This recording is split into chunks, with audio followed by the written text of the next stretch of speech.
Hola, buenas tardes. En esta ocasión vamos a hablarles acerca de la anatomía y fisiología de la glándula tiroides. Mi nombre es Ricardo Guevara Domínguez y este video está hecho para la materia de endocrinología. Como anatomía principal tenemos que la glándula tiroides está conformada por dos lóbulos laterales, un istmo central y un lóbulo piramidal en la porción superior. Este no aparece en el 100% de los casos, sino que suele ser inconstante y solo se va a observar en el 50% de las personas. Va a estar localizada en la porción posterior del cuello y va a ir desde la quinta vértebra cervical hasta la primera vértebra torácica y se va a localizar dentro del triángulo muscular del cuello. Va a contar con dos cápsulas. La primera va a ser la verdadera, que va a estar hecha de tejido conectivo, que se va a infiltrar en forma de trabéculas que forman el estroma de este mismo órgano. La segunda cápsula va a ser la falsa, que va a derivar de la aponeurosis pretraqueal, de la cual va a haber un estrechamiento que va a fijar el cartílago cricoides en la parte posterior de cada lóbulo, y con esto vamos a ver formados el ligamento de Berry. La irrigación arterial va a ser muy abundante y diversa por las múltiples arterias que van a llevar el flujo sanguíneo hasta ella. Va a estar dada por tres arterias principales, que es la arteria tiroidea superior, la inferior y la media. La arteria tiroidea superior va a ser rama de la arteria carótida externa, que va a emerger muy cerca de su bifurcación y va a desembocar en el polo superior de la glándula. Después tenemos la arteria tiroidea inferior, que va a ser rama del tronco tirocervical, aunque casi en el 15% de los casos puede ser lo de la arteria subclavia. Su trayecto va a ser ascendente por detrás de la arteria carótida y de la vena yugular. Va a penetrar la aponeurosis paravertebral, donde se va a dividir en cuando menos dos ramas y va a cruzar ascendentemente al nervio laringio recurrente. Después tenemos, y por último, la arteria tiroidea media. Esta suele ser impar e inconstante, es decir, que no va a aparecer en todos los casos, y pueden nacer del tronco brachiocefálico, de la arteria carótida común derecha o del arco aórtico. Y bueno, como ya les había dicho, va a existir muy infrecuentemente, aproximadamente en un menos del 15% de los casos. En cuanto al drenaje venoso, este va a tender a formar un plexo vascular en la superficie de la glándula por tres pares de venas. La primera va a ser la vena tiroidea superior, que va a acompañar a la arteria del mismo nombre para desembocar en la vena yugular interna o en la vena facial común.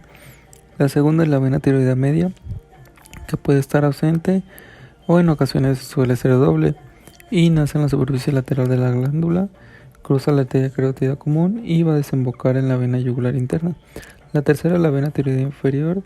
Esta suele ser variable y la más grande, además es asimétrica y a veces desemboca en la vena brachiocefálica, aunque en ocasiones forman un tronco común. Bueno, el drenaje lo vamos a dividir en cuatro partes, que va a ser el drenaje superior medio. Este va a constar de 3 a 6 vasos que nacen del istmo y los lóbulos laterales que van a desembocar en los ganglios digástricos. Después el drenaje inferior medio, que se va a dirigir a la porción más baja de este para desembocar finalmente en los ganglios patraqueales y brachiocefálicos. Después tenemos los drenajes laterales derecho e izquierdo.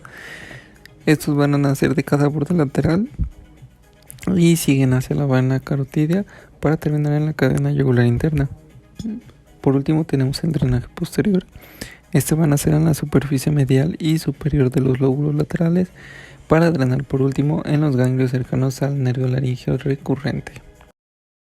En cuanto a la inervación, no logré entender muy bien, pero lo que sí quedó claro es que va a estar dada por el nervio recurrente, que lo vamos a dividir en dos, que es el nervio laringio derecho e izquierdo, que van a ser ramas del nervio vago, y el nervio laringio superior, que van a ser del ganglio inferior del vago externo. Ahora, pasando como tal a la fisiología de la tiroides, vamos a empezar con lo que es el metabolismo del yodo. Como un aspecto muy general tenemos que vamos a tener un requerimiento mínimo de 50 miligramos al día. El metabolismo de yodo va a iniciar cuando este se absorbe en el tubo digestivo, la piel, mucosas y los pulmones. Después se va a distribuir en el líquido extracelular, aproximadamente 1 miligramo por decilitro, y el resto va a ser captado por células foliculares. Después de esto, el yodo va a pasar al folículo, donde se va a unir con la tirosina y la tiroglobulina, para al final ser excretado por el riñón, hígado, intestino, piel y pulmones. Otras formas de obtención de yodo también va a ser la desyodación de T4 a T3, o también llamada T3 reversa. Y bueno, este proceso se explica en la imagen como el yodo inicia en el tubo digestivo, después uno puede pasar al líquido extracelular o como tal a las células foliculares, que al final pues se puede convertir en lo que es T3 o T4 para al final ser excretado por el riñón.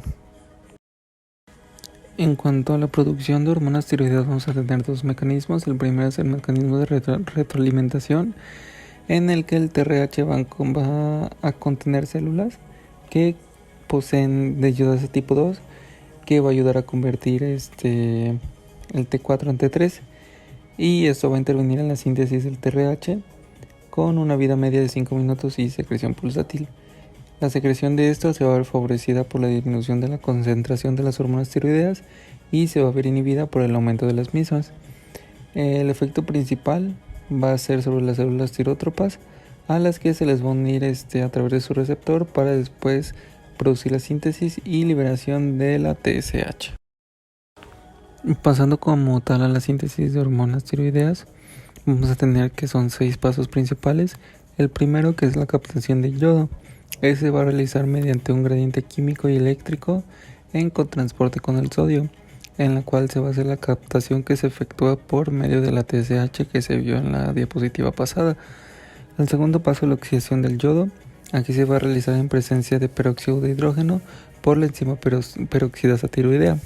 Después tenemos el acoplamiento, en el cual los grupos tirosilo unidos a la tiroglobulina van a formar monoyodotirosina y diyodotirosina, que se van a unir hasta formar lo que sería T3 y T4. Después seguimos con la proteólisis, en la cual las hormonas tiroideas van a ingresar a la célula folicular en forma de vacuolas, para después pasar al quinto paso, que va a ser el recambio de yodo. Una vez entrando a las células, estas hormonas van a ser liberadas, y antes de ser secretadas, algunas moléculas van a ser convertidas de nuevo en monoyodo.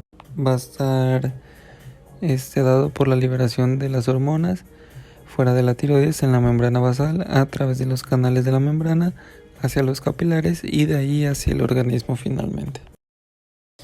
Y bueno, el transporte de las hormonas tiroideas va a ser principalmente unido a proteínas, y solo las fracciones libres van a tener actividad biológica. La principal proteína que va a ayudar al transporte de hormonas va a ser la globulina fijadora de tirosina. También la transtiretina, esa va a tener mayor afinidad por T4, y la albúmina. La albúmina va a servir principalmente de medio de disposición rápida para los tejidos. Y por último, las lipoproteínas. Y bueno, les puse una tabla más o menos de qué hormona va a tener mayor afinidad a qué unidad proteica. Y bueno, ya por último le puse algunas de las acciones de las hormonas. Y tenemos que la tiroides produce hormonas que actúan en todo el organismo e influyen en la síntesis de proteínas funcionales y estructurales con la producción de calor. Y algunos ejemplos que tenemos de las acciones de estas hormonas va a ser la elevación presión arterial y el gasto cardíaco. También va a incrementar la actividad adrenérgica, favoreciendo el crecimiento y desarrollo de la maduración cerebral, que va a ser vital dentro de la etapa fetal hasta los 2 años de edad. Y por último, la biografía, que fue sacada del libro de Dorantes de endocrinología, por si gustan checar algún tema o así, pueden checarlo sin problema. Y espero que todo haya quedado claro. Muchas gracias y hasta luego.